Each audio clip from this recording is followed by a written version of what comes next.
दोस्तों जैसा कि आप देख पा रहे हैं ये है सभी पार्ट इंजन का है। मोटरसाइकिल के इंजन का ये सारे पार्ट्स हैं।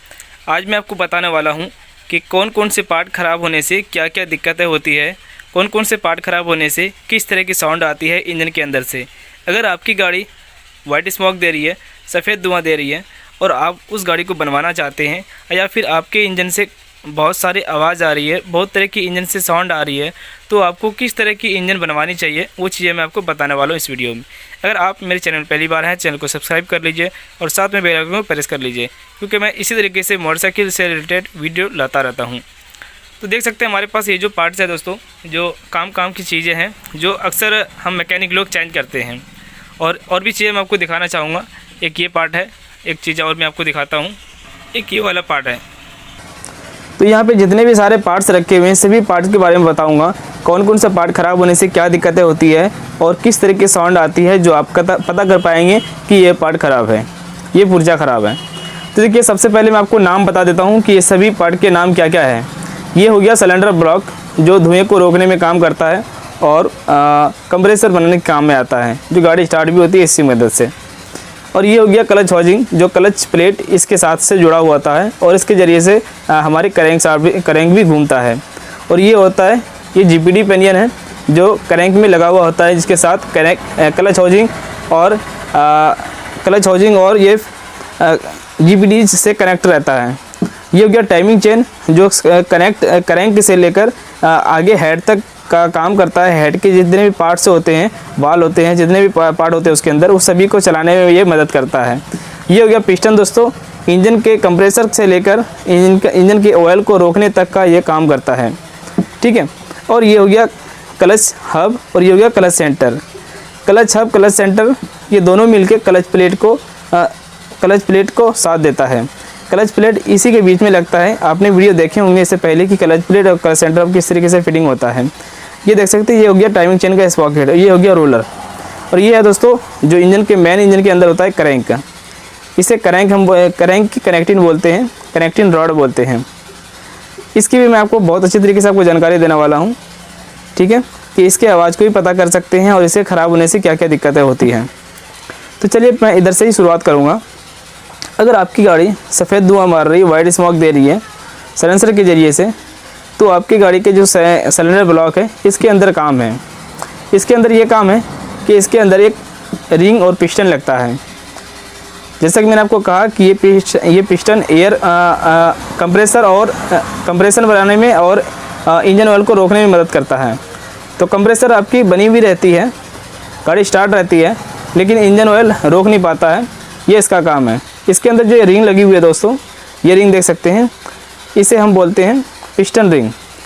ये कंप्रेसर भी बनाता है और साथ में इंजन ऑयल को भी रोकता है। इस सुराख के ज़रिए से इसके ऊपर ऑयल आता है और ये रिंग रोकता भी है। और ये रिंग अगर घिस जाती है, ख़राब हो जाती है, तो हमारी गाड़ी धुआं मारने लगती है। तो ऐसे कंपैरिजन में अगर आप धुआं सिर्फ बंद करवाना चाहते हैं तो सिर्फ धुआं इसी से बंद हो जाती है। लेकिन दोस्तों इस तरह का काम हम मैकेनिक लोग नहीं करते हैं। जब भी हम इंजन खोलते हैं तो इंजन के साथ साथ और भी काम करते हैं। हम चाहते हैं कि इंजन के जितने भी पार्ट है वो सभी बराबर तरीके से चले, सभी पार्ट अच्छे तरीके से चले, अच्छा काम करें। सिर्फ रिंग बदलने से आप धुआं तो बंद कर सकते हैं, लेकिन ये लाइफ टाइम के लिए नहीं, यानी कि सभी दिन के जितना दिन ये चलना चाहिए उतना दिन आप नहीं चला पाएंगे। तो मैंने आपको बता दिया कि धुआं को बंद करने का काम करता है ये रिंग। मैं आपको आवाज़ के बारे में बताऊँगा कि आवाज़ कौन कौन सी पार्ट से आवाज़ आती है। अगर आप अपनी गाड़ी का सिर्फ धुआं बंद करना चाहते हैं तो इसके लिए सिर्फ ये रिंग चेंज होता है। लेकिन ये रिंग चेंज करने से धुआं तो बंद हो जाएगी, लेकिन दोस्तों इसके इंजन का आवाज़ ठीक नहीं रहेगा, आपके इंजन का आवाज़ ठीक नहीं रहेगा, ये पिस्टन आवाज़ करता रहेगा। रिंग के साथ साथ ये पिस्टन भी घिस जाता है। जैसे आप देख पा रहे हैं, ये इसमें निशान बना हुआ है, ये एल्युमिनियम का होता है, ये पिस्टन ऊपर नीचे होती है। ये रिंग घिसने के साथ साथ ये पिस्टन भी घिस जाता है और ये पिस्टन इस सिलेंडर ब्लॉक में ये लूज हो जाता है। हम रिंग बदल लेंगे तो रिंग यहाँ पे ये वाला पार्ट इस जगह टाइट हो जाएगी और ये वाला जो पार्ट है ये लूज हो जाएगी। तो इसके वजह से क्या होता है कि पिस्टन आवाज़ करने लगता है। तो इन्हीं की वजह से हम मैकेनिक लोग क्या करते हैं, चाहे तो सिलेंडर ब्लॉक नया डाल देते हैं या फिर पिस्टन को दूसरा बड़ा साइज देकर इसको हम बोर कराते हैं। बोर किस तरीके से होता है वो चीज़ें भी मैंने पहले भी वीडियो अपलोड करके रखा है।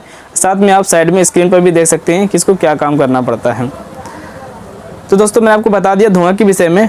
कि धुआं के लिए आपको क्या काम कराना चाहिए। चाहे तो रिंग से सिर्फ चेंज कीजिए टेम्पोररी के लिए, या फिर सिलेंडर ब्लॉक को इसको बोर कराइए, या फिर इसको पूरा चेंज कर दीजिए। इससे जब चेंज करते हैं तो इनके साथ ये सभी चीज़ें आती है, ये पूरा किट आता है इसके साथ लगा हुआ, रिंग, पिस्टन, सिलेंडर ब्लॉक। आप घबराए नहीं, मैं पूरी तरीके से सभी पार्ट के बारे में बताऊंगा। ये ना सोचे कि हम तो इसके बारे में जानते हैं तो आगे हम क्या जानेंगे, आगे और भी कुछ जानेंगे। बहुत ही अलग अलग तरीके का आपको मैं बताऊंगा कि कौन कौन से पार्ट ख़राब होने से क्या क्या दिक्कतें होती हैं। अब देखिए दोस्तों, क्लच प्लेट अगर आपकी गाड़ी का डाउन कर जाती है, घिस जाती है, तो गाड़ी का पिकअप कम हो जाता है, स्पीड घट जाती है। और कभी कभी ऐसा होता है 100 सीसी में ये क्लच प्लेट इतनी ज़्यादा ख़राब हो जाती है कि जब किक मारेंगे तो किक स्लिप करेगा और गाड़ी स्टार्ट नहीं होगी। सुबह सुबह बहुत ज़्यादा परेशानी करती है। तो इसका जो कारण होता है दोस्तों, ये यही होता है, ये क्लच प्लेट ख़राब हो जाना और साथ में क्लच सेंटर मिलकर ये सभी पार्ट जो ख़राब हो जाती है, इन्हीं की वजह से दिक्कत होता है। अब बात आती है सिर्फ अगर क्लच प्लेट हम चेंज कर देंगे तो आपकी गाड़ी पिकअप तो बन जाएगी, स्पीड भी बन जाएगी, और साथ में जो किक फ्री चल रहा है, जो स्लिप कर जाता है बार बार, इसे बदलने से भी वो सही हो जाती है। लेकिन अगर आपकी गाड़ी का ये क्लच सेंटर और क्लच हब दोनों ख़राब है तो इसकी वजह से ये सही तरीके से ये काम नहीं करेगी। कुछ दिन के लिए तो सही करेगी, 10 दिन, 1 महीना, 15 दिन इस तरीके से चल सकती है। अगर ये ज़्यादा पार्ट ख़राब होगी तो बहुत जल्दी ये काम करना बंद कर देगा। हालांकि ये वाला पार्ट आपका सही रहेगा, ये क्लच प्लेट आपका सही रहेगा, लेकिन इसके वजह से आपका सही तरीके से काम नहीं करेगा। तो इसके साथ भी दोस्तों, अगर आप चाहते हैं कि अच्छे तरीके से हमारी गाड़ी के पिकअप बने रहे और काफ़ी दिनों तक चलती रहे, तो आप इसके साथ में आपको ये क्लच सेंटर और क्लच हब, ये तीनों सामान चेंज करना चाहिए, क्योंकि ये इस तरीके से लगा हुआ होता है। ये सभी पार्ट इस तरीके से आपस में जुड़ा हुआ होता है, ये देख सकते हैं। और साथ में सीधा स्क्रीन पर आप साइड में देख सकते हैं कि मैं आपको किस तरीके इसका सीन दिखा रहा हूँ, ये किस तरीके से फिटिंग किया हुआ होता है। तो आप समझ चुके होंगे दोस्तों कि पिकअप के मामले में क्लच प्लेट किस तरीके से हमको काम कराना होता है। मैं आपको ये भी बताऊंगा कि पूरा इंजन अगर बनवा रहे हैं तो किस तरीके से काम करना चाहिए। ये मैं अलग अलग तरीके से इसलिए बता रहा हूँ कि अलग अलग आप काम कराते हैं, इसलिए।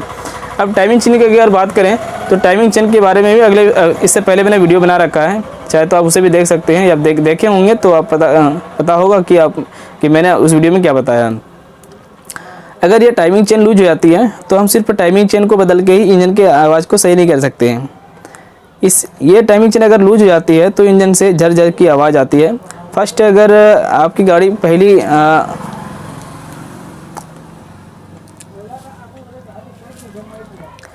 दोस्तों गाड़ी में धुआं मारने से पहले, क्लच प्लेट डाउन होने से पहले ही ये टाइमिंग चेन की आवाज़ आ जाती है। तो अगर हम टाइमिंग चेन सिर्फ चेंज करेंगे तो ये सभी दिन के लिए, मतलब काफ़ी दिनों तक ये टाइमिंग चेन नहीं चलेगी। ये टाइमिंग चेन तो हमारा सही रहेगा, लेकिन सही तरीके से ये काम नहीं कर पाएगा। सिर्फ पता है किसकी वजह से? ये रूलर की वजह से, ये रूलर की वजह से, और साथ में एक ऑयल पंप का स्पॉकेट होता है उनकी वजह से। अगर ये सभी पार्ट अगर ख़राब होती है, ऑयल पंप का स्पॉकेट, ये फ्रंट स्पॉकेट, रूलर, दोनों रूलर, अगर ये सभी चीज़ें ख़राब रहती हैं तो इस टाइमिंग चेन को सही एडजस्ट नहीं कर पाता है। ये सारे पार्ट टाइमिंग चेन को सही एडजस्ट नहीं कर पाता है, और टाइमिंग चेन कुछ दिन के बाद वो आवाज़ करने लगती है। तो हमें यही चाहिए कि अगर आपकी गाड़ी पहली बार खुल रही है, काफ़ी कंडीशन में है, अगर आप अच्छे तरीके से सर्विस कराते हैं तो ऐसा भी हो सकता है आपकी गाड़ी का सिर्फ टाइमिंग चेन और 2 रूलर अगर चेंज कर देता है तो इंजन की साउंड अच्छी हो जाएगी। और अगर आपकी गाड़ी काफ़ी पुरानी है, काफ़ी दिन से चला रहे हैं, इंजन का साउंड काफ़ी दिन से ज़्यादा है, टाइमिंग चेन काफ़ी दिन से आवाज़ कर रही है, तो आपको पूरा किट चेंज कराना चाहिए। Timing chain, ruler, front sprocket, oil pump की स्पॉकेट, पुश रड, टेंशनर, ये सभी चीज़ें आपको चेंज कराना होगा। तो टाइमिंग चेन की जो आवाज़ होती है वो झरझर की आवाज़ होती है। अब ये जीपीडी पेनियन दोस्तों, जीपीडी पेनियन इतना जल्दी आवाज़ नहीं करता है। ये कम से कम 60-70 हज़ार, 1 लाख पर पार कर जाता है इसकी आवाज़ को आने में। तो इसका जो आवाज़ होता है दोस्तों, ये सन की आवाज़ होती है। जब गाड़ी को गियर में लगाते हैं, स्टार्ट करके जब गाड़ी को गियर में लगा के आगे भगाते हैं, जब रेस देते हैं, जब चलाते हैं, तो उस टाइम में सन आवाज़ आती है इंजन से बहुत ज़्यादा। तो इस पार्ट को अगर हम चेंज कर देते हैं तो इंजन की साउंड काफ़ी अच्छी हो जाती है। लेकिन एक चीज़ मैं आपको बता दूं कि पहले जो ये जीपीडी काम करता था, अब उस तरह का काम नहीं करता है। कई सारे बाइक में मैंने इस पार्ट को लगाया है, लेकिन इंजन के साउंड में बदलाव ज़्यादातर नहीं आती है। तो मैं इसके लिए आपको क्या कह सकता हूँ, कंपनी जो देते हैं बस वही लगाना पड़ता है हम लोगों को। तो ये सन की आवाज़ के लिए हमें ये पार्ट चेंज करना पड़ता है। अब देखिए क्लच हाउसिंग, अगर क्लच हाउसिंग ये लूज पड़ जाती है तो इसका क्या होता है, ये रबड़ बदलना पड़ता है, और इसके वजह से दिक्कत तो ज़्यादा आती नहीं है, और अगर ज़्यादा लूज हो जाती है तो ये आवाज़ करती है। पर दोस्तों यहाँ पे जो देख रहे हैं कि ये कटा हुआ जो पार्ट है, ये जो कटा हुआ पार्ट है, इसके ऊपर क्लच प्लेट लगती है, और यही क्लच प्लेट की वजह से ये पार्ट कट जाती है, घिस जाती है। ये देख सकते हैं ये कुछ इस तरीके से लगा हुआ होता है। जब हम गाड़ी को गियर में लगा के आगे भगाते हैं तो इसके ऊपर झटका पड़ता है, इस क्लच के ऊपर झटका पड़ता है, क्योंकि यही क्लच गाड़ी को भगाने में मदद करता है, यही क्लच गाड़ी को भगाने में मदद करता है। इसके झटके की वजह से ये पार्ट ये घिस जाती है। अब देखिए यहाँ पे बात आती है कि ये पार्ट घिसने से आवाज़ तो नहीं करती है, इसके वजह से आवाज़ नहीं करती, लेकिन जिस टाइम आप क्लच दबाएंगे, क्लच दबाने के बाद क्या होता है कि ये जो क्लच प्लेट है ये फ्री रहती है, और फ्री होने के बाद ये आगे पीछे थोड़ी बहुत हटता है। अगर ये चीज़ अगर इसमें गाढ़ बन चुकी है, ये गाढ़ बन चुकी है, तो ये ज़्यादा ऊपर नीचे हटने में इसको हटने का जगह नहीं मिलता है। तो ऐसे टाइम में क्लच सही तरीके से काम नहीं करता, हमारी गाड़ी पिकअप सही तरीके से नहीं बना पाती है। अगर ये वाला पार्ट घिस जाता है तो इसकी वजह से भी ये झटका पड़ता है क्लच को, और शुरू में जब आप गियर लगाते हैं तो आप देखते होंगे कि खट जैसा आवाज़ करता है, तो इनके वजह से भी आवाज़ करता है, क्योंकि ये थोड़ा प्ले ले लेता है, चैन को पीछे चक्का को प्ले कर देता है जब गियर लगाते हैं, तो इसके वजह से प्ले बन जाता है। तो हमें ये क्लच हाउसिंग भी चेंज करना चाहिए। लेकिन मैं आपको एक चीज़ बता दूं दोस्तों, हमने कई बार इस तरह का कंप्लेन देखा है, क्लच हाउसिंग बदलने के चक्कर में क्लच हाउसिंग का आवाज़ आ जाता है। आपको आप मेरा अगर राय मानो तो क्लच हाउसिंग अगर आपको कबाड़ी में से अगर मिल जाए पूरा किट क्लच हाउसिंग का, तो वो आप लगा ले, लेकिन क्लच हाउसिंग इस तरीके से चैन जल्दी से ना कराएं, क्योंकि क्लच हाउसिंग का जो रबड़ खोलता है ना, तो ये सही तरीके से कंपनी के तरीके से ये फिटिंग नहीं होती है, ये अक्सर आवाज़ कर जाती है। या फिर बेहतर रहेगी हीरो की जेन्युइन पूरा आपको पूरा किट ले लेना है। ये एल्युमिनियम वाला पार्ट, इधर जो लोहे का पार्ट रहता है, ये पूरा किट आपको ले लेना है। आप सीधा इसकी फ़ोटो स्क्रीन पर भी देख रहे होंगे कि ये किस तरह का बना हुआ होता है। बेहतर यही रहे कि आप पूरा पार्ट ले लें, पूरा किट ले लें इसका, तभी ये अच्छे तरीके से काम करेगी। तो इसका काम है यहाँ पे इसी के साथ में एक GPD पेनियन लगा हुआ होता है, ठीक है। मैं आपको स्क्रीन पर भी दिखा रहा हूँ कि किस तरीके से ये पार्ट क्लच प्लेट का GPD ये पूरा किट किस तरीके से ये लगा हुआ होता है। चलिए अब आते हैं क्रैंक के बीच। अगर ये क्रैंक घिस जाती है तो ये आवाज़ करने लगता है, तो आवाज़ करने लगता है तो इसको बनवाना पड़ता है। ये बनता नहीं है, हालांकि इसे चेंज करना पड़ता है। इसमें भी दोस्तों साइज़ होती है, ठीक है, इसमें साइज़ होती है। ये देख सकते हैं ये 2 नंबर का साइज़ बना हुआ है, ये 2 नंबर साइज़ हुआ है। कंपनी से जो आती है वो स्टैंडर्ड आता है, वो फिर 1 नंबर आता है, फिर 2 नंबर, फिर 3 नंबर, फिर 4 नंबर या 5 नंबर, इस तरह के ये भी साइज़ होता है। जैसे जैसे इसके पुश को हम बुश को खोलते हैं, क्रैंक से खुलवाते हैं, तो उसका ओवर साइज फिर ठोकना पड़ता है, क्योंकि जो बुश इसके अंदर से निकाला जाता है वो फिर लूज हो जाती है, और दूसरा ओवर साइज का फिर इसके अंदर डालना पड़ता है। ये पूरा सेट, ये सिर्फ इसी को नहीं, इसके अंदर जितना भी किट आता है वो पूरा सेट की मैं आपको बात कर रहा हूँ। चलो मैं आपको दिखा देता हूँ पूरा सेट कहाँ है। तो दोस्तों देख सकते हैं ये है कनेक्टिंग रड, जो इसके साथ में ये छर्रा बेयरिंग होता है, साथ में ये रड होता है, ये पुश रड होता है इसके साथ में, ये देख सकते हैं। ये भी चलते चलते क्या होता है ना कि इसका ये वाला पार्ट घिस जाता है, और साथ में ये छर्रा बेयरिंग भी घिस जाता है, और इसका पार्ट भी घिस जाता है। हालांकि इस कनेक्टिंग में ज़्यादा दिक्कत नहीं हुआ था, बस धोखे में चेंज हो गई थी, ठीक है। जो सही बात है मैं आपको बता रहा हूँ, ये धोखे में चेंज हुई थी। धोखे में चेंज ये हुई थी कि इस गाड़ी का कोई बोल्ट इंजन में छूट गया था, और उस बोल्ट का जो कटा हुआ चूर हुआ तो इसके कनेक्टिंग में आके यहाँ पे सड़ गया था, जो ये कनेक्टिंग जाम हो गई थी। तो उसने कहा कि ये क्रैंक की फॉल्ट हो गई, तो इसको धोखे में इसे चेंज कर दिया गया था। हालांकि हम गए नहीं थे, हमारा स्टाफ गया था, तो उनसे मैंने बोला था कि वो पुराना वाला ले आना। तो मैंने जो देखा इसे, तो देखा ये बिल्कुल कंप्लीट है। तो ये पार्ट अगर घिस जाती है तो ये आवाज़ करने लगता है, तो इसे भी बनवाना बहुत ही ज़रूरी होता है दोस्तों। अगर इसे हम नहीं बनवाते हैं तो इंजन की आवाज़ ज़्यादा हो जाएगी, और सबसे ख़तरनाक आवाज़ इसी का होता है, खट खट खट खट आवाज़ इतना ज़्यादा होता है इसका आवाज़ कि इसके वजह से आपकी जो सिलेंडर ब्लॉक है, पिस्टन रिंग, ये सभी चीज़ें नहीं चलती हैं। हम क्या करें, कस्टमर को हम कहते भी हैं जब चेक करते इंजन खोलते समय कि भाई आपका क्रैंक ख़राब है तो उसे बनवाना पड़ेगा, लेकिन वो कहते हैं यार इसे बाद में बनवाएंगे, आप इसी तरीके से काम कर दो। तो काम उन्हीं के हिसाब से करना पड़ता है। अब उसको ऐसा थोड़ी कहेंगे यार कि अगर इसे नहीं बनवाओगे तो हम नहीं बनाएंगे, इस तरह का कोई भी नहीं कहता, कोई मैकेनिक नहीं कहता इस बात को। क्यों कहेंगे? क्योंकि उसका काम देखना है और साथ में अपना भी काम देखना है ना, ठीक है। तो इस कनेक्टिंग में देखिए कुछ इस तरीके से दाग हो जाती है। ये दाग हो जाने की वजह से ये थोड़ा आवाज़ करने लगता है। अगर इस चीज़ को हम छोड़ देते हैं, इस पार्ट को अगर छोड़ देते हैं तो इसके वजह से भी आगे चल के नुकसान होती है। आगे चल के दोस्तों इसमें नुकसान होती है और ये आगे चल के ये जाम भी हो जाता है और फिर हमें पूरा इंजन खुलवाना पड़ता है। तो देख सकते हैं ये वाला पार्ट, इसमें ये दाग हो चुका है। ये चीज़ अगर इसी कनेक्टेड को हम छोड़ देंगे तो आगे चल के ये जाम कर जाएगी, फिर से हमें पूरा इंजन खोलना पड़ जाएगा। अगर कनेक्टिंग आ जाए तो कनेक्टिंग को भी हमें बनवाना पड़ता है। दोस्तों अगर आपकी गाड़ी का पूरा इंजन खुला हुआ है और आप यानी कि आप अगर पूरे गाड़ी का इंजन खोल रहे हैं तो कनेक्टिंग अगर आप चेंज कराते हैं तो साथ में आपको मेन बेरिंग भी चेंज कर देना चाहिए या करा देना चाहिए, क्योंकि मेन बेरिंग का भी साउंड बहुत ज़्यादा होता है, बहुत ही ख़तरनाक होता है, उसे भी हमें चेंज कर देना चाहिए।